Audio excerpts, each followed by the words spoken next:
ഹരേ രാമ രാമ രാമ ഹരേ ഹരേ, ഹരേ കൃഷ്ണ കൃഷ്ണ കൃഷ്ണ ഹരേ ഹരേ. രാമായണം ബാലകാവ്യം സുധീഷ്ണാശ്രമ പ്രവേശം തുടർച്ച. വന്ദ്യതബോധനനഗസ്ത്യ മഹാമുനി ധന്യത പൂണ്ടങ്ങശ്രുഗണം തൂവി ഉന്നത പീഠം തന്നിലിരുത്തി ശ്രേഷ്ഠ സന്നിധിയിൽ ക്ഷിപ്രം പൂജനം ചെയ്തു. താലവൃന്ദം കൊണ്ടു വീശി തണുപ്പിച്ച് മേനിയിൽ പനിനീരാൽ അഭിഷേകം ചെയ്ത് മാലേയ കുറികളാൽ അലങ്കൃതമാക്കിയവർ തന്നാലസ്യമെല്ലാം അകറ്റി മുനിവരൻ.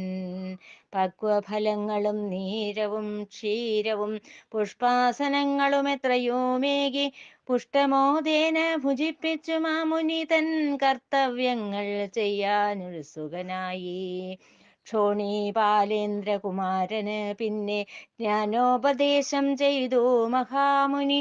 ദേവദത്തമായ ബാണചാപാദികളേകി അനുഗ്രഹിച്ചാനന്ദപൂർവം.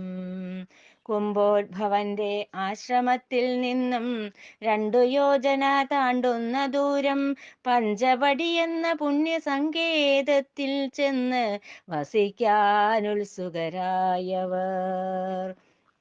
ജഡായു സംഗമം. പന്ഥാവിൻ മധ്യേ നഭസ്സിൽ കാണായൊരു പർവ്വതാകാരം പൂണ്ടവേഹംഗം. ക്രവ്യാതനാണെന്ന് ചിന്തിച്ച രാമൻ നിർദ്ദയം ശസ്ത്രമെടുത്തു നിഹനിക്കാൻ.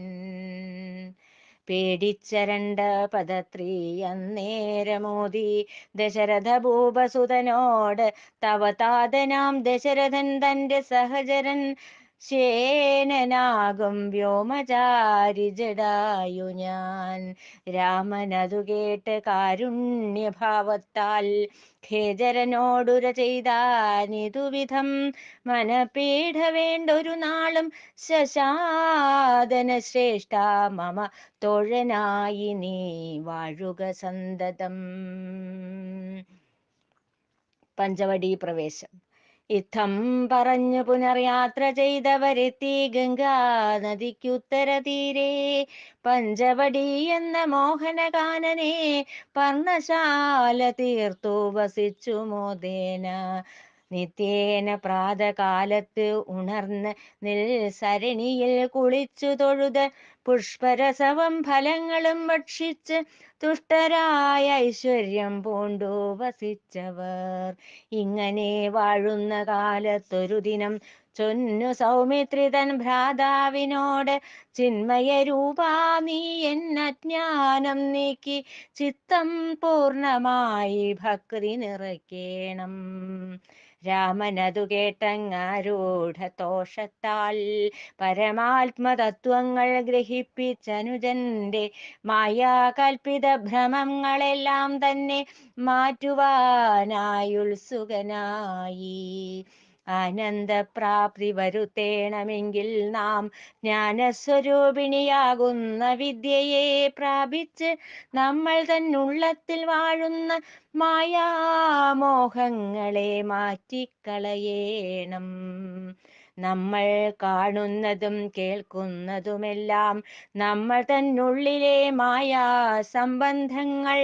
അന്ധകാരം തന്നിൽ നമ്മൾ തന്നീക്ഷണം കൊണ്ടു പ്രയോജനമില്ലെന്നറിഞ്ഞാലും, അന്ധകാരത്തിലെ അന്ധത നീക്കുവാൻ ആലസ്യമെന്നേ ദീപം തെളിയണം. അംശുകരങ്ങൾ പ്രകാശിക്കുന്ന നേരം സംശുദ്ധമാകും നമ്മൾ തന്നുള്ളം.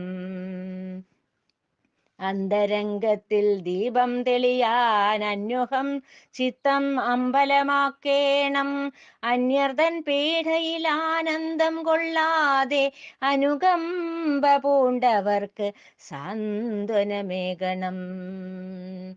കേൾക്കണം സോദരാ, ഓർത്തുകൊണ്ടാലും നീ നേത്രവും ശ്രോത്രവും ചിത്തവും ബുദ്ധിയും മറ്റിന്ദ്രിയങ്ങളുമെല്ലാം അടങ്ങുന്ന ക്ഷേത്രമത്രേ മമദേഹം നിർണയം. ഈ ദേഹശുദ്ധി ചെയ്ത് ശക്തി വെടിഞ്ഞ് ചിത്തശുദ്ധി പൂണ്ട് ഭക്തിയും കൈക്കൊണ്ട് സൽക്കർമ്മവും ചെയ്തു വസിക്കുന്നവർ തൻ നുള്ളത്തിൽ അന്ധത മാറുന്നു നിർണയം. അന്ധത നീങ്ങുമ്പോഴാദർശനത്തിനെന്ന പോൽ ആത്മചൈതന്യം തെളിഞ്ഞിടും നിർണയം. നമ്മൾ തന്നുള്ളത്തിൽ വാഴും ആത്മാവിനെ നമ്മൾ തിരിച്ചറിഞ്ഞിടുന്നു നിർണയം. അംഭോജിനിയിലെ നീലജലം പോലെ സുന്ദരമാകും ആത്മാവിനെ നാം സംഗമിച്ചിടുമ്പോൾ നമ്മൾ അറിയുന്നു ബ്രഹ്മതത്വത്തിൻ മഹത്വം നിർണയം. ദേഹമെന്ന ഗേഹം തന്നിൽ വസിക്കുന്ന ദേഹിയത്രേ നാം എന്ന് ചിന്തിച്ച് പരം ദേഹിയാകുമെന്നിൽ ചിത്തമുറപ്പിച്ച് വാഴുക സൗമിത്രേ നിത്യവും നീ.